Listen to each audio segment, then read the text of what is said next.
गरीब का नया साल। दिसंबर का महीना बस खत्म होने को था। हर कोई नए साल के स्वागत की तैयारियों में लगा था। हर तरफ रौनक थी, लेकिन इस सब के बीच महेश अपने घर में उदास बैठा था और अपने घर की खिड़की से जगमगाते शहर की रोशनी देख रहा था। तभी उसकी पत्नी शीला उसके पास आई और उससे बोली, क्या हुआ जी? ऐसे क्यों बैठे हो यहाँ? नींद नहीं आ रही क्या? नहीं, कहां से आएगी शीला। हर कोई काम धंधे में लगा है। एक मैं ही हूं जो हाथ पर हाथ धरे बैठा हूं। तो क्या करोगे? अब इतनी सर्दी में कौन खाएगा तुम्हारी कुल्फी?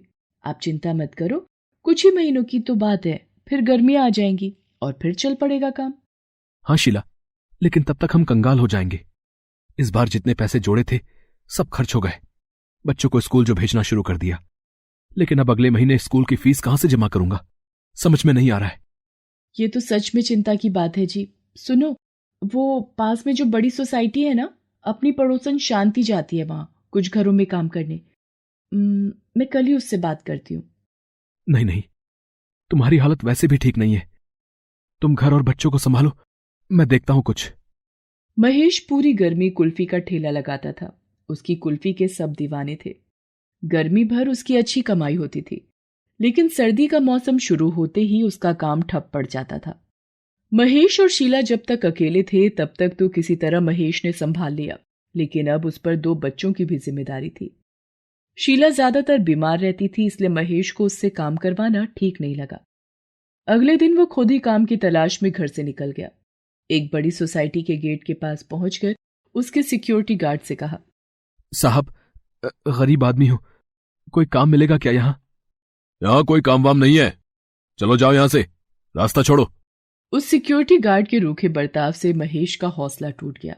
वो पास ही में एक पेड़ की छांव में बैठ गया और आगे क्या करना है इसके बारे में सोचने लगा। तभी उसने देखा कि एक बच्चा स्कूल की ड्रेस में सड़क पार करने की कोशिश कर रहा था। उस बच्चे की उम्र ज्यादा नहीं थी और सड़क पर ट्रैफिक काफी ज्यादा था। ये देखकर महेश तुरंत उस बच्चे के पास गया और उसका हाथ पकड़कर उसे सड़क पार करवाने लगा। सड़क के उस पार पहुंचने के बाद उसने बच्चे से पूछा, तुम्हारा नाम क्या है बेटा? तुम इस तरह अकेले सड़क क्यों पार कर रहे थे? तुम्हारा घर कहां है? अरे बाप रे, इतने सारे सवाल तो मेरे क्वेश्चन पेपर में भी नहीं आते अंकल। इतना कहकर वो बच्चा जोर जोर से हंसने लगता है। उसे देखकर ही पता चल रहा था कि वो बहुत शरारती है। महेश ने उससे कहा, नहीं बेटा, मैं मजाक नहीं कर रहा। तुम्हें यहां अकेले नहीं होना चाहिए। मुझे अपना नाम और अपने घर के बारे में बताओ, मैं तुम्हें वहां पहुंचा देता हूं। मेरा नाम अर्पित है अंकल।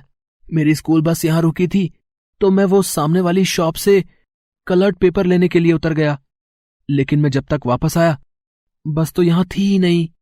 बेटा, तुम्हें इस तरह अपनी बस से नहीं उतरना चाहिए था। तुम्हें किसी ने बस से उतरते हुए रोका नहीं? गार्ड अंकल ने मना किया था, पर मैं चुपके से उतर गया। मुझे ये कलर्ड पेपर लेने थे ना। ये तो आपने बहुत ही गलत किया बेटा। ये कलर्ड पेपर आप बाद में भी तो खरीद सकते थे ना। नहीं अंकल, मुझे आज ही चाहिए थे। मुझे न्यू ईयर के लिए ग्रीटिंग कार्ड्स बनाने हैं ना, अपनी सारी टीचर्स के लिए और अपने सारे फ्रेंड्स के लिए भी। न न्यू क्या? अरे अंकल, आपको इतना भी नहीं पता?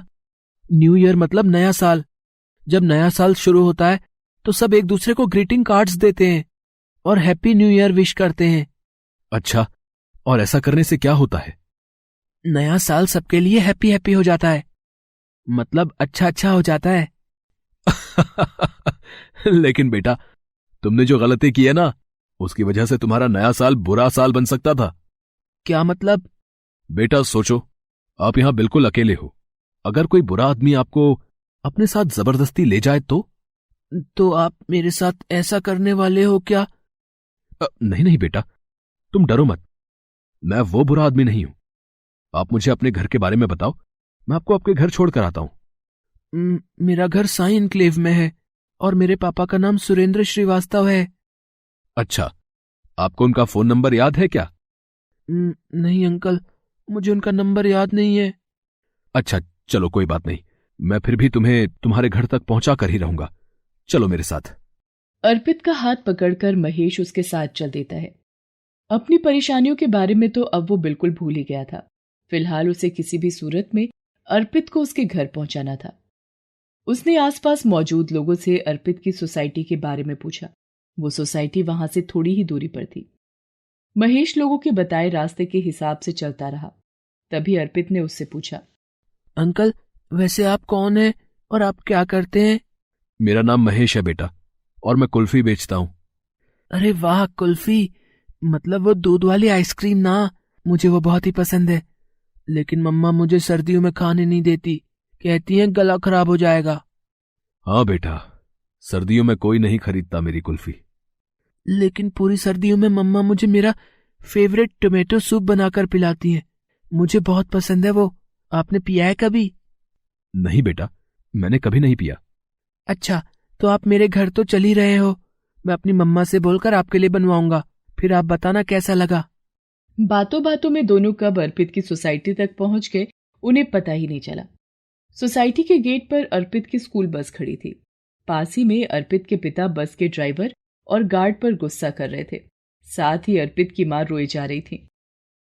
मेरा बच्चा कहाँ है? तुम्हारे होते हुए वो कैसे गायब हो गया? मैं तुम्हें छोड़ूंगा नहीं। बताओ मुझे, कहाँ है वो? मैं यहाँ हूँ पापा। और मम्मा इतना रो क्यों रही है? आपने उन्हें डांटा है क्या? अर्पित को देखकर उसके माता पिता की जान में जान आ जाती है। दोनों दौड़कर उसे गले से लगा लेते हैं। फिर अर्पित के पिता उससे पूछते हैं, बेटा, तुम स्कूल से तो बस में चढ़े थे, फिर बीच में कहाँ गायब हो गए?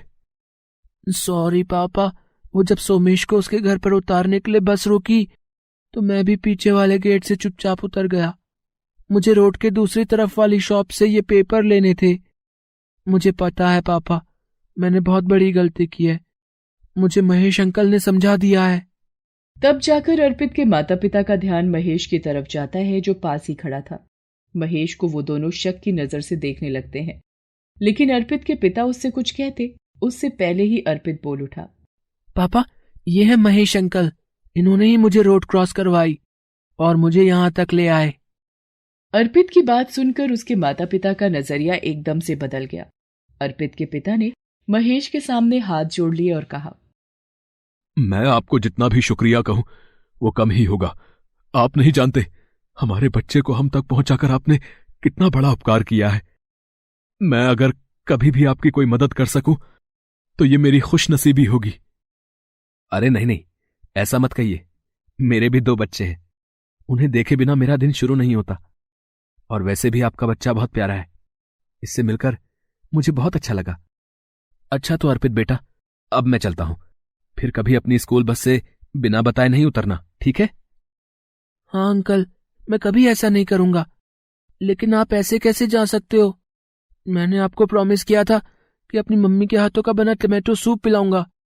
मम्मा, आप पिलाओगे ना अंकल को मेरा फेवरेट सूप? मुझे भी बहुत जोर की भूख लगी है। महेश अर्पित को मना नहीं कर पाता।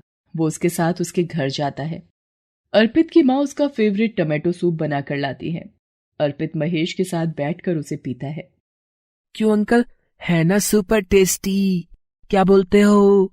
आपकी कुल्फी को दे दी ना टक्कर। हाँ बेटा, सच में ये तो बहुत ही अच्छा है। उस सूप को पीकर महेश सोच में पड़ जाता है। ये देखकर अर्पित के पिता उससे पूछते हैं, क्या हुआ, किस सोच में पड़ गए आप?